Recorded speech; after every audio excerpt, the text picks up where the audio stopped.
Tata V30 Intra, নতুন গাড়ি কিন্তু, গাড়িটা এখন নম্বর ফম্বর হয়নি কিন্তু, ঠিক আছে। হ্যাঁ, তুমি এই গাড়িটা কিনলে কদিন হইলে গাড়িটা? এই গাড়িটা কিনেছি মোটামুটি 8 তারিখে ডেলিভারি দিয়েছে। এক মাস মতো হয়ে গেছে নাকি? 8 তারিখে ডেলিভারি দিয়েছে আগে। আর এই গাড়িগুলো সে কোম্পানি থেকে এসেই তো ধরো মানে ডালা ফালা বানাইতে হয় লয়, হাফ ডালা থাকে, নিয়ে ডালা ফালা বানাইতে কিরকম খরচা বললো যা? মোটামুটি 35,000 টাকা খরচা পড়েছে। 35,000 টাকা? 35,000 টাকা। কত দাম পড়লো তোমার এটা? 8.5 লাখ 8.5 লাখ এই গাড়ি? এই গাড়ি। 9,32,000 টাকা অন রোড প্রাইস ছিল, ও আমাদের কোম্পানি থেকে দিয়ালি বোনাস দিয়ে 8.5 লাখ করেছে।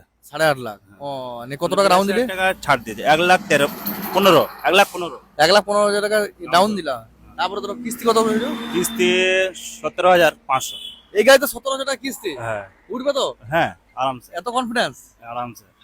টিপা বাঁচছি কেমন? টিপে 3,000 4,000 পার ডে বেশি যায়? Per day, daily. আর ডেলি টিপ। এই গাড়িতে 3-4 হাজার টাকা? হ্যাঁ, ডেলি। আমাদের 16 জায়গাতে বাঁচে না গো, সত্যি বলছি। 16 জায়গাতে এখন 3-4 হাজার টাকা বাজায়, তোমাদের অবস্থা খারাপ হয়ে যাবে। আপ ডাউন টিপ হয়, যাওয়ার সময় টিপ পাবেন, আসার সময় টিপ পাবেন, কোম্পানির টিপ। আপ ডাউন টিপ হয়? আপ ডাউন টিপ। আপ ডাউন টিপ হলে ধরো মানে বাচরটা হয়ে যাবে। আর তুমি ধরো এক জায়গায় ঢুকে গেছো বলে ধরো মানে হ্যাঁ, লাইনটা জানা আছে বলে হ্যাঁ। দিয়েছি। তো এই গাড়িতে ডিজেল সার্ভিস কেমন দেয়? 15 15 প্লাস। 15 প্লাস? কিলোমিটার হিসাবে পয়সা দিয়ে দেয়, 15 টাকা কিলোমিটার। পুলিশ খরচা আলাদা দিয়ে দেয়। ও, 15 টাকা কিলোমিটার, তারপর পুলিশ খরচা আলাদা দেয় টোল খরচা, পুলিশ খরচা কোম্পানির। কোম্পানির।